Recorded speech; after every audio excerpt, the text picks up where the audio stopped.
Hi, I'm Phyllis with Fillys Finds, and today I'm working on the Dollar Tree Junk Journal Challenge that Jessica put out from Paper Terrace. She does have a hashtag Paper Terrace DTJJ, so it is something that you can look into to see what everybody has done so far and see some tips and tricks to doing junk journals. Um, the junk journal I'm working on has this beautiful spring flower fabric on it. And I have started doing the cover itself. Um, I've got pockets and I've got the interior papers already selected out and divided in. Today I'm going to work on putting my junk journal together. So one of the things I do, I have multiple templates that I use for making junk journals. And these are, for punching through to make so that I can sew my signatures in. I have picked out one that fits for my junk journal, lengthwise and everything. And it will have the holes that I need to punch in order to sew my signatures in. I have created a little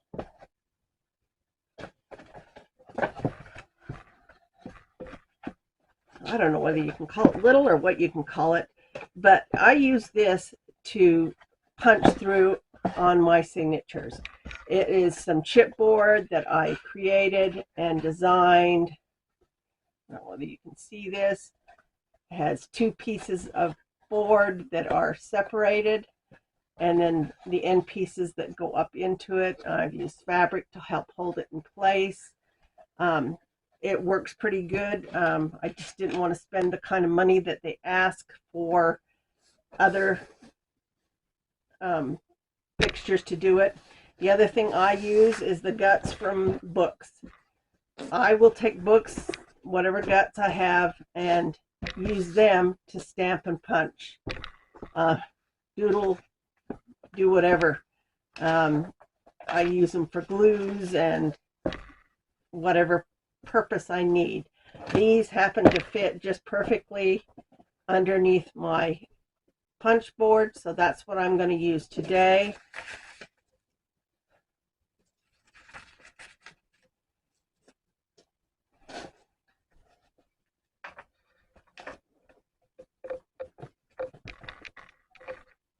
Anyway, so to start off, the first thing I punch is my cover. I set it out and use these little clips. You can get these at the Dollar Tree. They've been my go-to. I have a whole bunch of them. Some of them have glue on them. They've been used so much. I also have a punch needle that I've bought a long time ago, and this is what I like to use to make my holes. With this one here, we're just going to punch right on through into the book below.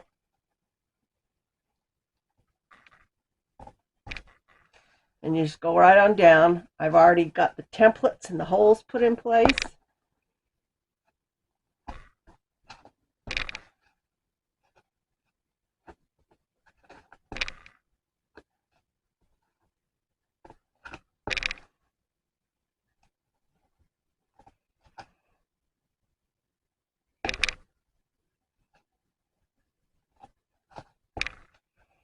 One of the things I will do is turn it over and check to see that all of my holes are in the spots they need to be for the spine to be straight. And of course, the cording I have decided to use for this is this yellow. This was part of the Dollar Tree grouping that I had. So I'm using this as my binding. Now that I have those in place, I have an arrow up the top that tells me where the top of the punch is going to be. I will set that aside and set my fixture over the top. Here's all of my papers that I have for my junk journal that I've put together. I've gone through and I will make sure that they are all centered exactly where I want them, laid out exactly as I want them before I punch them. If you don't do this, you'll have your papers all mussed up and not where you want them.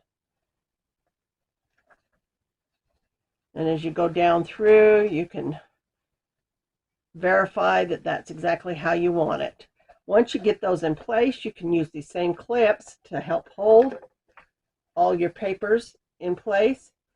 Now you can either put them on the side or on the ends, depending on what you have.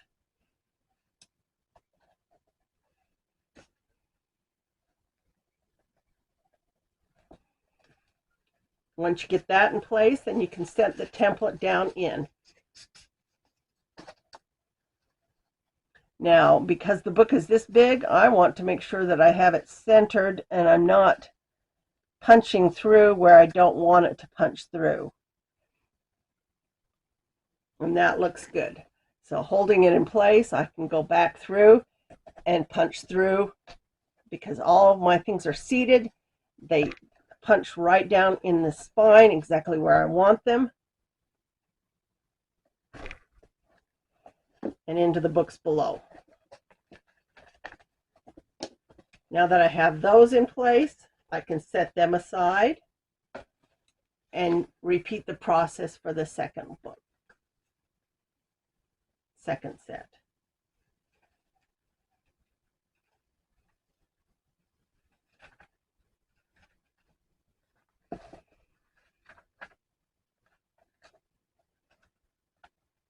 Once again, making sure I have all my papers right exactly where I want them before I do anything.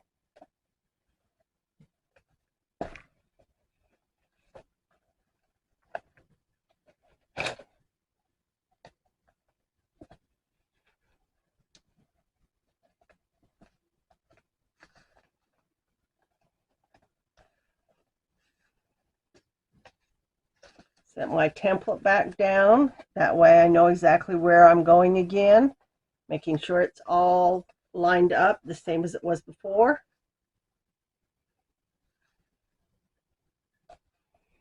Now some will go through and put a pen mark down through it. I used to do that a lot, but this I found was the easiest way for me to sew my signatures in and get them in place. So now that I have all of those in place, I can go to my book and start sewing.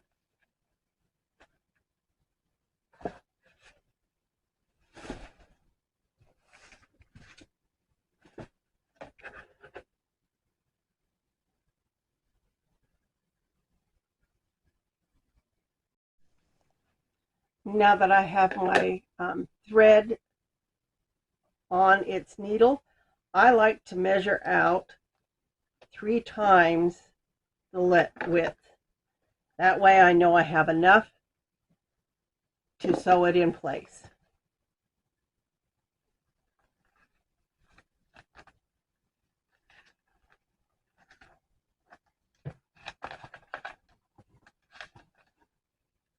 I start with this middle hole here, which you should have it completely laid out, making sure that it's there, and going into the middle hole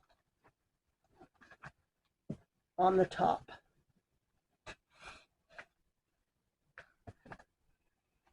I take this last thread and I will snap it underneath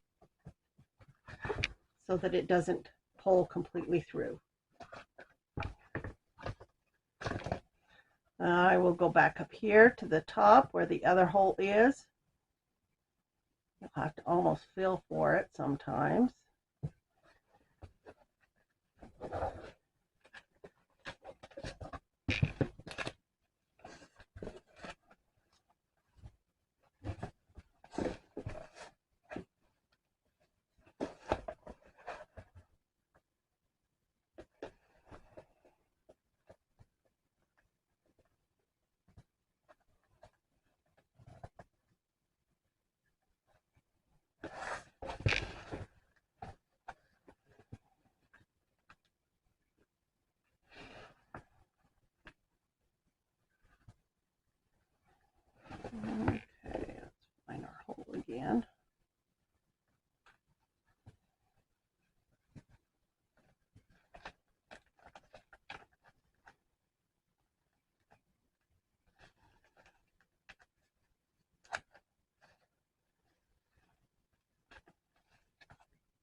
Back through the second hole.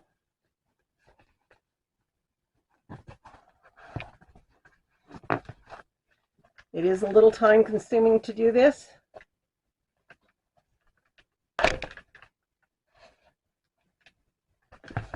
But when you're doing it, you have to make sure you're pulling tight. Otherwise, it will be a loosey-goosey, and you don't want a loosey-goosey.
Back up, back down through the top,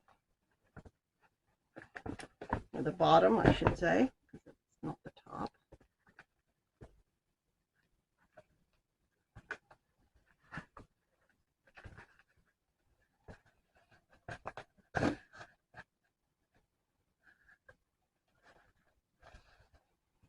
And then back up through.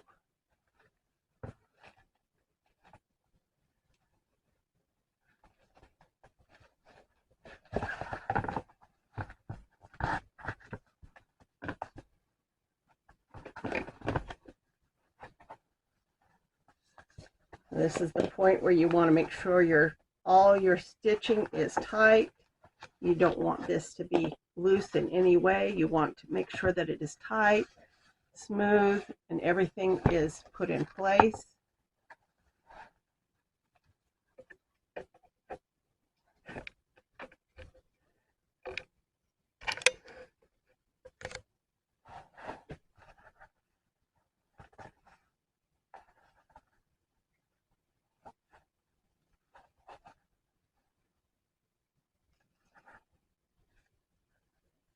Use your needle to thread down underneath the top one. I always come back through. They're almost on the same exact side, but this is between them. Do a surgeon's knot, is loop over one, loop over again,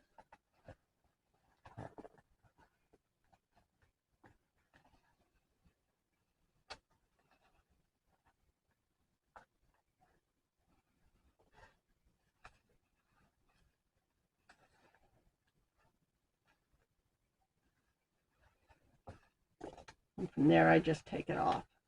Surgeon's knot makes it extra tight.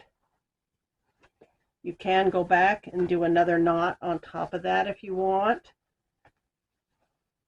But there your thread is all done. And that's how you sew in a signature. Everything should be in place, looking really good. And that is how I sew them in. So the next thing I will show you guys will be the finished product. After I've put all the embellishments in and finished doing some more of the stamping and maybe a little stenciling here and there, but that's how I plan on finishing it up.